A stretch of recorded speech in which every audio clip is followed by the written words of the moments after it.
Welcome to Bind EduTech, and this is a continued class in which we were discussing about the characters we have to go through in the chapter Silk Road. तो हमने protagonist जो हैं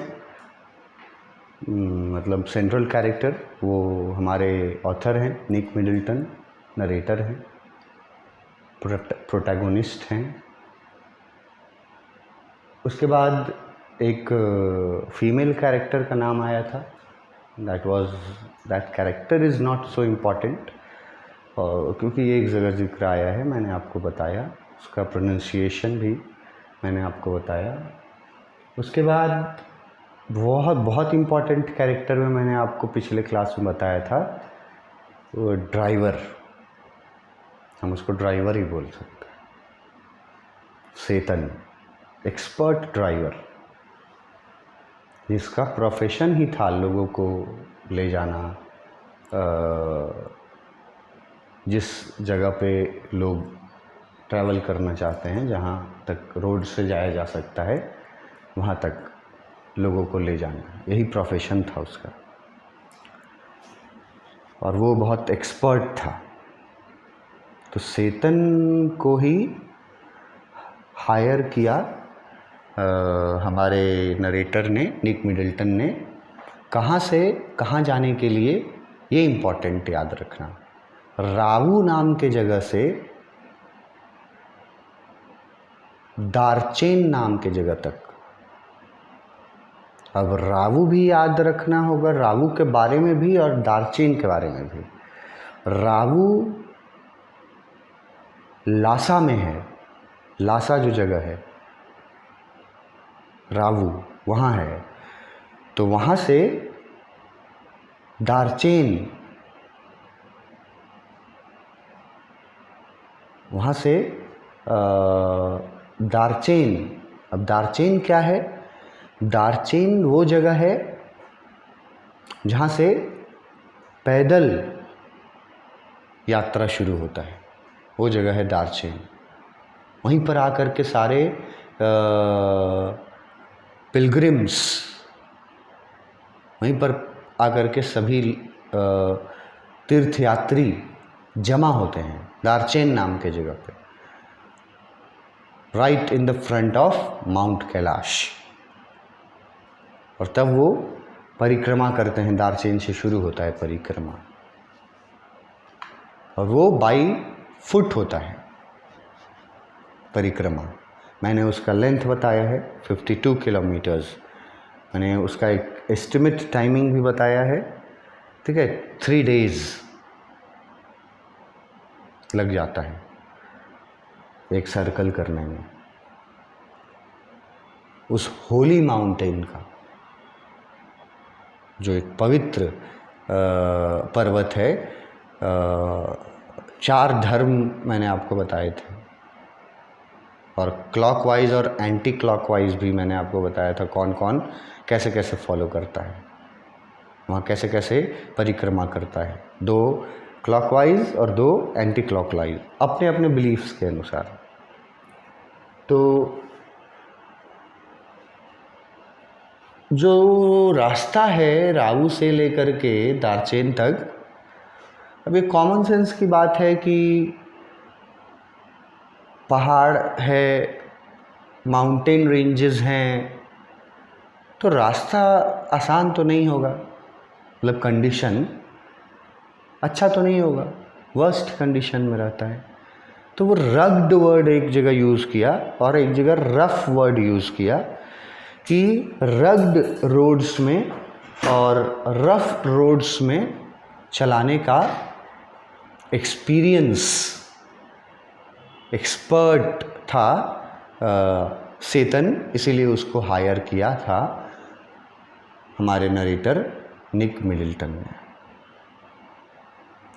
तो ये सेतन था, सेतन का बहुत पूरा स्टोरी में योगदान है, पूरा स्टोरी में जिक्र है सेतन का। उसके बाद एक कैरेक्टर है डैनियल, ये जैसा लिखा है वैसा ही पढ़ाएगा, कोई इसका प्रोनाउंसिएशन में कोई मतलब चेंजेस नहीं है। डैनियल, अब ये डैनियल कौन है? ये कितना कैरेक्टर हुआ? निक मिडल्टन हमारे नरेटर जो है प्रोटैगोनिस्ट वो हुए, दूसरा लामो नाम की वो महिला, वो लड़की, तीसरा हुआ सेतन कैब ड्राइवर, और चौथा डैनियल। अब डैनियल के बारे में देखते हैं कुछ कि डैनियल के बारे में कौन था, क्या कैरेक्टर है इसका। Daniel was the translator whom Nick Middleton had hired. लिखा है कि डैनियल जो है वो ट्रांसलेटर था जिसको निक मिडल्टन ने हायर किया था। ये देखो हायर्ड वर्ड फिर आया, जैसे सेतन का कैब भी हायर किया था निक मिडल्टन ने, भाड़े पर लेना किसी का सर्विस। तो वैसे ही ना डैनियल एक ट्रांसलेटर था,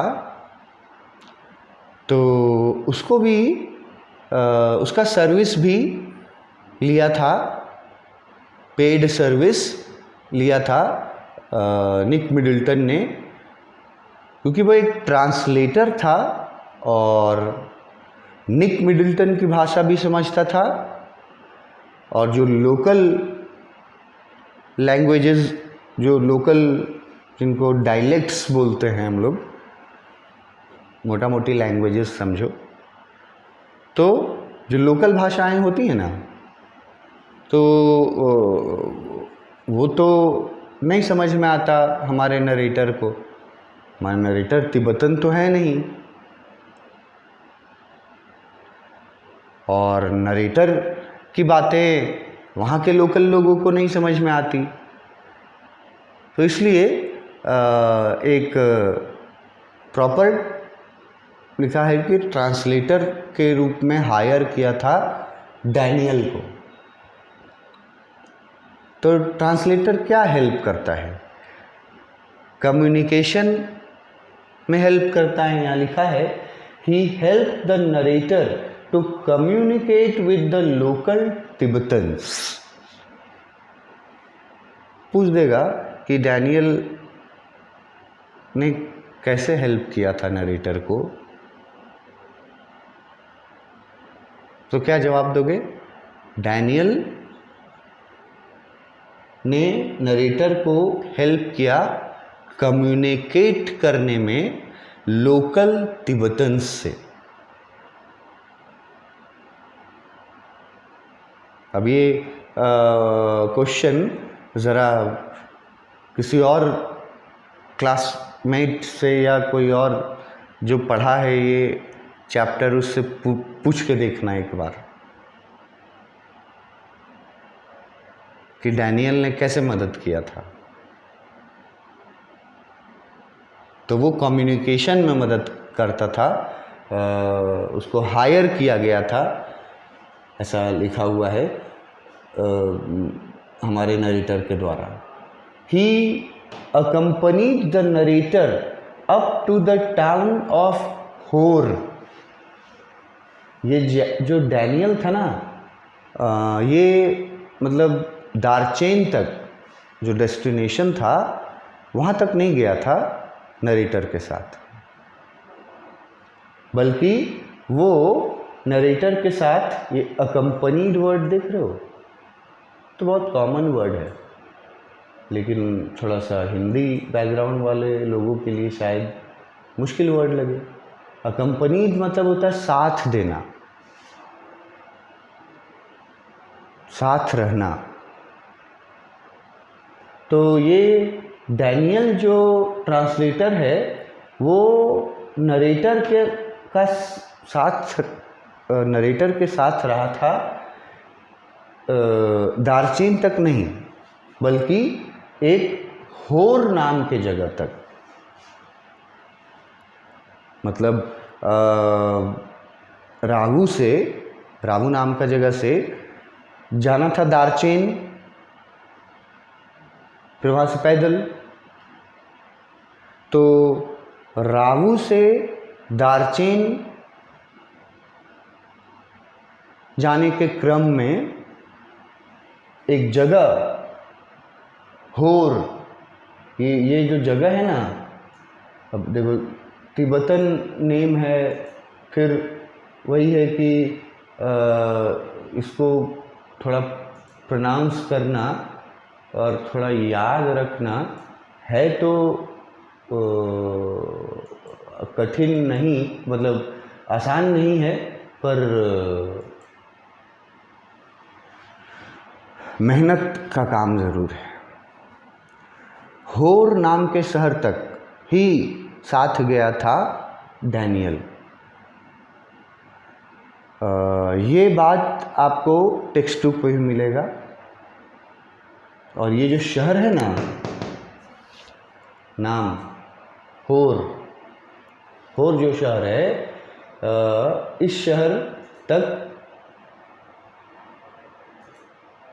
गया था डैनियल इसके साथ, नरेटर के साथ। और होर नाम का शहर पूरा ना डिस्क्राइब किया गया है आपके टेक्स्ट बुक में,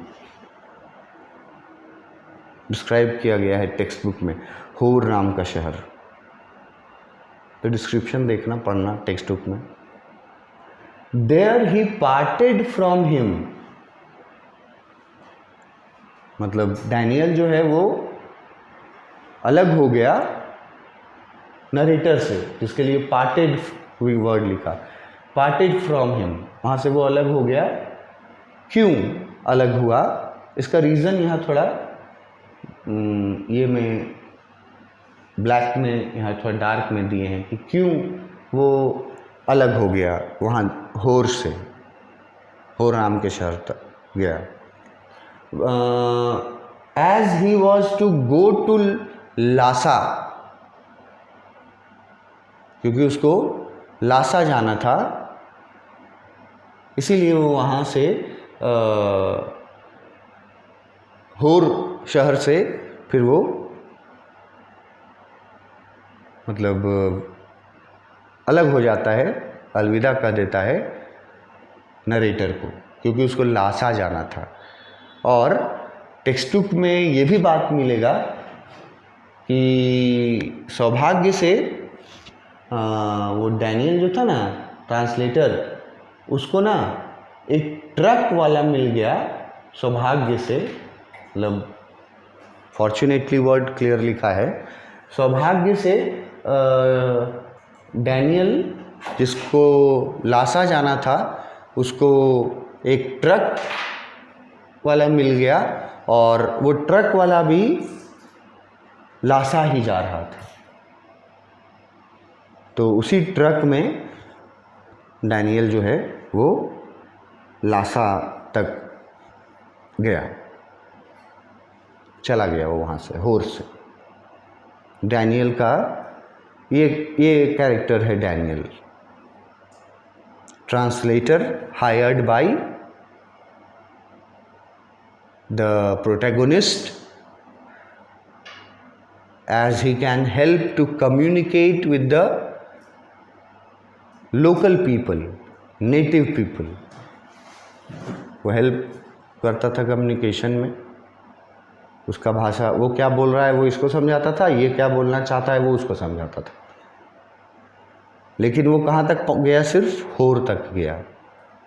फिर वहाँ से कहाँ जाना था, लासा। किस्मत कैसे साथ दिया कि उसको लासा तक जाने वाला एक ट्रक मिल गया, वो वहाँ से चला गया। ये डैनियल था, ठीक है।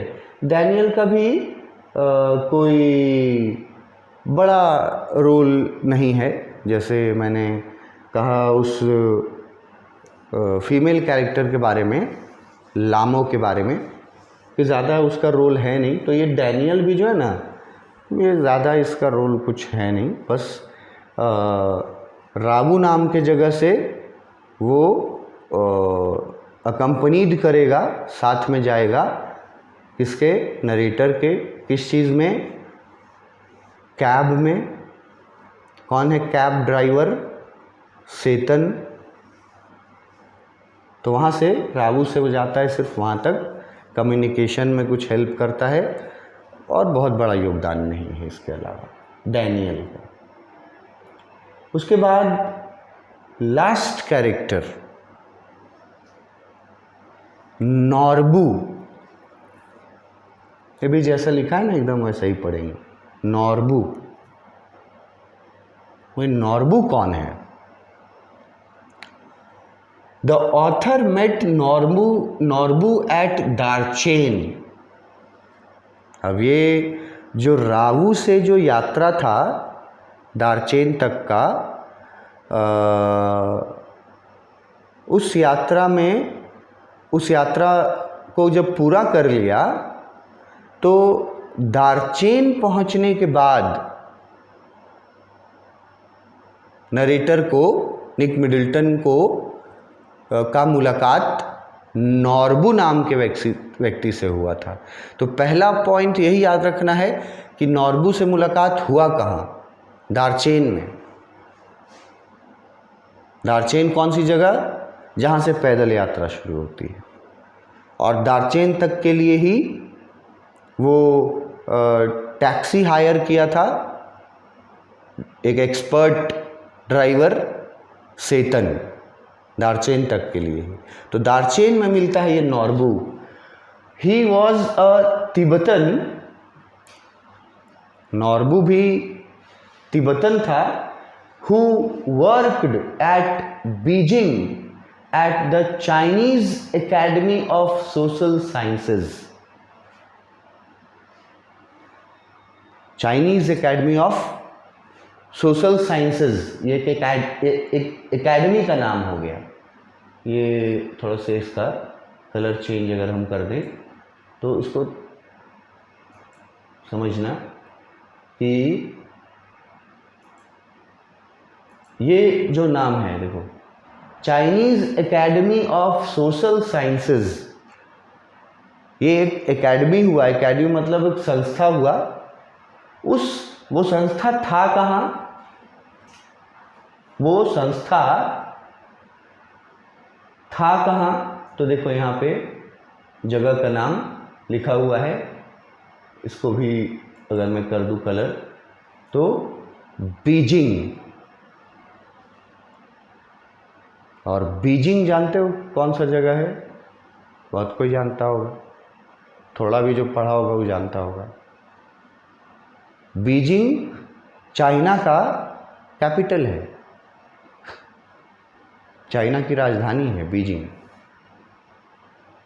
तो वो था तिब्बतन, काम कहाँ करता था? बीजिंग में। और उसका काम क्या था, बाय प्रोफेशन वो क्या करता था? वो Chinese academy of social sciences में काम करता था। एक चीज़ और एडिशनल मैं आपको इसके बारे में बताऊं, और ये बातें जो हैं ये टेक्स्ट बुक में बताई जाएंगी, ठीक है? तो उस समय पढ़ेंगे, अभी रहस्य नहीं खोलते हैं। अभी इतना ही जानते हैं नॉर्बू के बारे में कि Chinese academy of social sciences में वो काम करता था, और ये एकेडमी चाइना में बीजिंग में था। और उसकी मुलाकात नरेटर की मुलाकात, दोनों बात एक ही है कि नरेटर की मुलाकात नॉर्बू से कहाँ हुई थी? दार्चेन में। और एक बात और जो लिखा हुआ है वो भी इम्पॉर्टेंट है कि he had also come to do the Kora। मतलब जो पिलग्रिमेज करने, जो तीर्थ यात्रा करने हमारे निक मिडिल्टन गए हैं कोरा एट कैलाश, नॉर्बू भी उसी पिलग्रिमेज को करने के लिए आया है। तो ये मतलब हो गया कि दोनों का जो क्या बोले उसका, दोनों का जो गोल है, दोनों का जो आने का कारण है वहाँ, वो एक ही है। और नॉर्बू और नरेटर की मुलाकात दार्चेन में हुई थी, ये बताया गया। इसका मतलब समझो कि कोई बहुत ज़्यादा दार्चेन तो जगह था ना जहाँ से पैदल यात्रा शुरू होती थी। तो जहाँ से सेतन ड्रॉप करके जाता है नरेटर को, वहाँ से ये मिलता है नॉर्बू। एकदम लास्ट सेक्शन, मतलब चैप्टर जो है ना, उस चैप्टर के ऑब्वियसली तुम ये सोच करके देखो कि दार्चेन तक का ही हम बताए थे कि कहानी बताया है इस पार्ट में। तो लास्ट पार्ट में नॉर्बू आएगा, मगर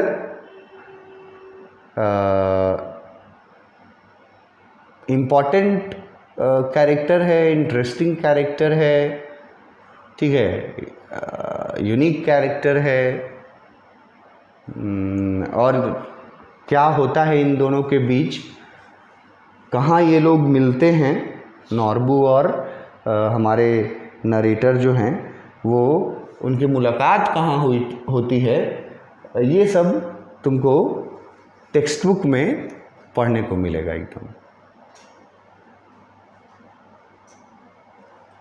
तो ये थे हमारे कैरेक्टर्स। सबका नाम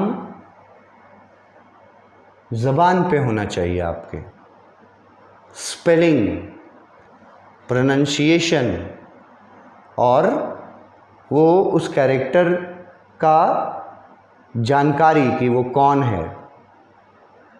ये सबसे पहला काम है कि कैरेक्टर का नाम, उसका स्पेलिंग, उसको कैसे पढ़ते हैं, वो है क्या, उसका क्या योगदान है इस स्टोरी में, ये बहुत ध्यान से पढ़ना। तब स्टोरी जब शुरू होगा ना, तो तुमको जाने पहचाने हुए नाम मिलेंगे वहाँ। अब अचानक से कोई नाम सुनेगा नॉर्बू, अचानक से, बिना उसके बारे में पढ़े हुए, तो उसके मुकाबले जो पढ़ा रहेगा नॉर्बू के बारे में, उसको ज़्यादा समझ में आएगा ना, क्योंकि यहाँ नॉर्बू के बारे में इतनी चीज़ें बताई, सेतन के बारे में इतनी चीज़ें बताई, लामो के बारे में भी बताया, हालांकि कोई इम्पोर्टेंट नहीं है इनका, लामो का बस फ्रेंडशिप हुआ था और एक जगह उनका जिक्र है।